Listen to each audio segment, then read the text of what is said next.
A Tale of Two Smells. Imagine this. It's the mid-18th century. You just stepped out of a time machine into the streets of London. What is the first thing you notice? The architecture? The fashion? No.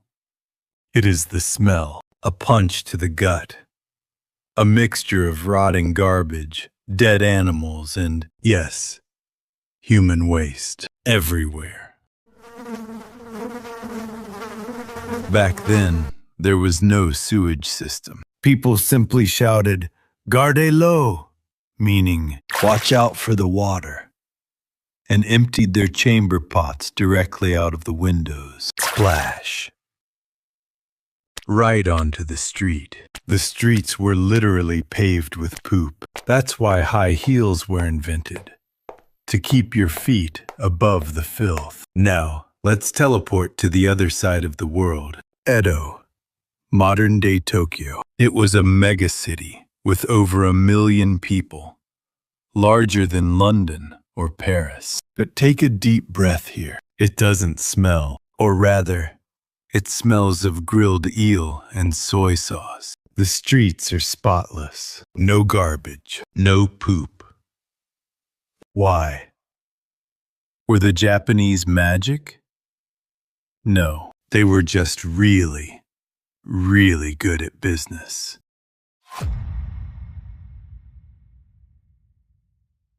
In Edo, your poop wasn't waste. It was a product. It was so valuable that people called it golden water. While Londoners were drowning in their own filth, the Japanese were fighting over who got to buy it. Welcome to the stinky, yet incredibly smart world of Edo. Chapter 1. The Brown Gold Rush. To understand why Edo was so clean, we have to look at the farmers.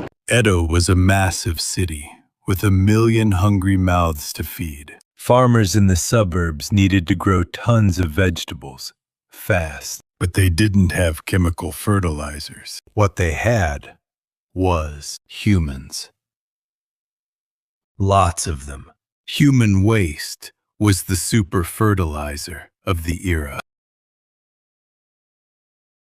It was rich in nitrogen and phosphorus. So, farmers would travel miles into the city, not to sell vegetables, but to buy you-know-what. The business was so huge that the roads weren't enough. Look at the Sumida River. It was the highway of Edo. Alongside luxury boats enjoying fireworks and cherry blossoms, there were thousands of poop boats, hiarabune. These boats carried the golden water from the city to the farms. Sometimes there were traffic jams on the river. Imagine trying to enjoy a romantic boat ride and suddenly getting stuck next to a fleet of fertilizer ships. The smell must have been unforgettable.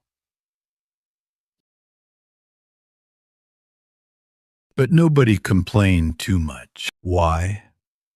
Because that smell was the smell of money. In Europe, you would pay someone to clean your toilet. But in Edo, the night soil men paid you. It was a fully established market. And believe it or not, there was a strict poop ranking system.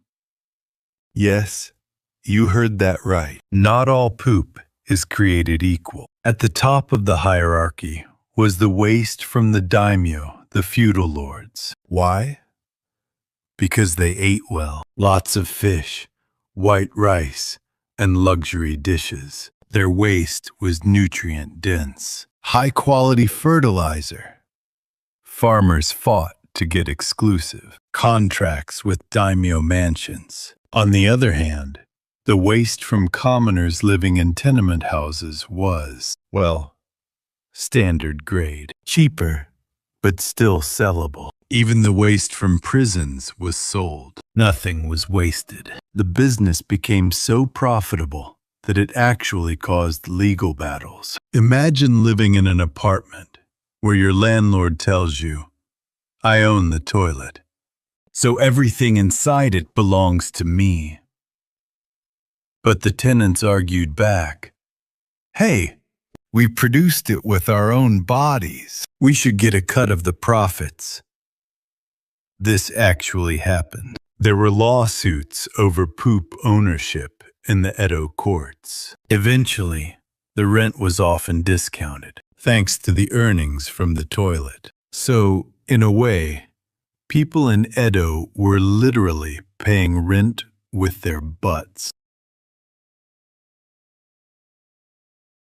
This system created a perfect cycle. The city fed the farmers with fertilizer, and the farmers fed the city with vegetables. The soil remained fertile, and the city remained clean. But handling the output was only half the battle. To support 1 million people, you also need input, fresh, clean water. While Londoners were drinking from the sewage-filled River Thames, Edo had built a colossal engineering marvel that rivaled Rome. Chapter 2. The Wooden Arteries of Edo. Back in London, obtaining clean water was a gamble with death. The main source of water was the River Thames. The problem was, the Thames was also the main sewer. People were essentially drinking their neighbor's bathwater, and worse. Cholera and typhoid were rampant. Now, look at Edo. The city was located near the sea, so the groundwater was salty and undrinkable. So, what did they do? They pulled off an insane engineering feat. In 1653, they built the Tamagawa Aqueduct. They diverted clean water from a river, 43 kilometers, about 27 miles away from the city center. But here's the craziest part. Once the water reached the city, it didn't just flow in open canals. It went underground. A massive network of wooden pipes, hand-carved by craftsmen, spread beneath the entire city like arteries.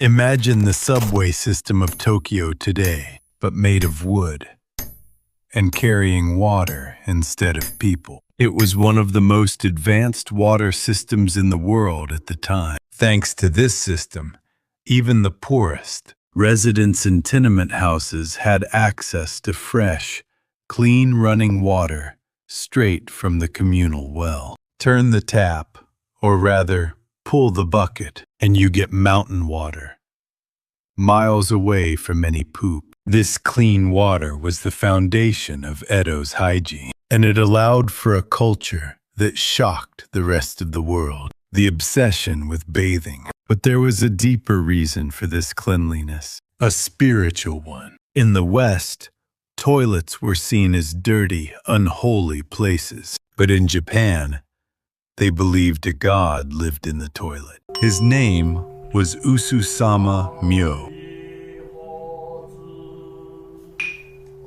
a fierce deity who purified filth. People believed that if you kept your toilet clean and decorated it with flowers, the god would bless you with health and fortune. Especially for pregnant women, cleaning the toilet meant having a beautiful baby.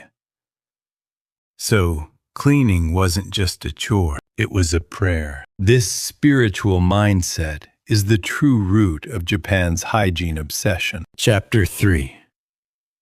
The Naked Social Network. In 18th century Europe, bathing was considered dangerous. Doctors believed that hot water opened your pores and let diseases enter your body. So, aristocrats rarely bathed. Instead, they changed their linen shirts and doused themselves in perfume to cover the smell. Basically, they were walking air fresheners, hiding a dirty secret. Meanwhile, in Edo, everyone from samurai to commoners bathed almost every day. There were over 600 public bathhouses called sento in the city. It was like a daily ritual. You go there to wash off the dust, relax, and chat with your neighbors. It was the pub of Edo, but without clothes. And here comes the part that completely blew the minds of Western visitors.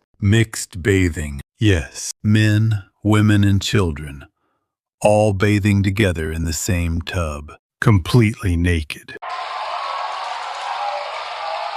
When Commodore Perry from the U.S. arrived in 1853, he was shocked. He wrote in his diary that it was a disgusting scene of licentiousness. But to the people of Edo, Perry was the weird one. Why is he staring? We're just getting clean. What's sexual about hygiene? For them, nudity in the bathhouse was natural, non-sexual, and purely practical. Their obsession with cleanliness didn't stop at bathing. They brushed their teeth with willow sticks and salt. They washed their faces with bags of rice bran to exfoliate. While Londoners were powdering their wigs to hide lice, Edo citizens were scrubbing their skin until it glowed. They were arguably the cleanest people on the planet. Chapter 4. The Society That Wasted Nothing. Welcome. The ash is ready. So, Edo had clean streets, clean water, and clean bodies. But what about trash? Surely they had garbage, right? Well, barely. In Edo, the concept of trash didn't really exist. Take ash from cooking stoves, for example. You'd think it's useless dust, right? Wrong. Ash buyers would come to your door to buy it. It was used as fertilizer, dye, and even detergent. Selling ash was a legitimate side hustle for ordinary people. And if something broke, you didn't throw it away. You waited for a specialist. Broken ceramic bowl? The ceramic mender glued it back together. Torn lantern? The lantern fixer patched it up. Worn-out kimono? It was sold to a used clothes dealer, then turned into diapers, then into rags, and finally burned to become ash, which was sold again. We often imagine samurai as rich and powerful, but the reality for low-ranking samurai was harsh. They had high social status, but very low salaries. Many lived in poverty, often poorer than the merchants or farmers. So, did the proud samurai sell their waste too? Absolutely. Pride doesn't fill the stomach.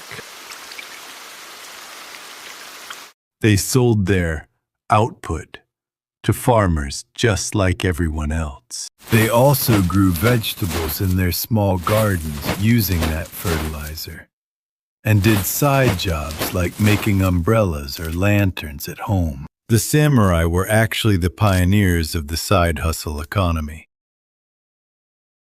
It was a zero-waste society, centuries before the term zero waste was invented. Conclusion.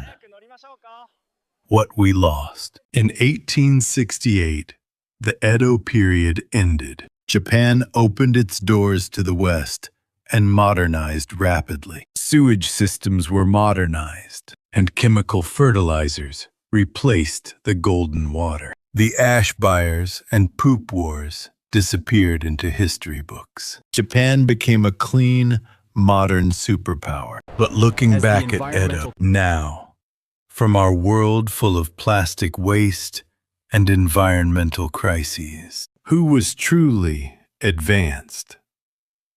The Londoners, who threw waste out the window, or the Edo citizens who turned waste into gold? Perhaps the key to saving our future lies hidden in the unseen past of this strange, stinky, and beautiful city.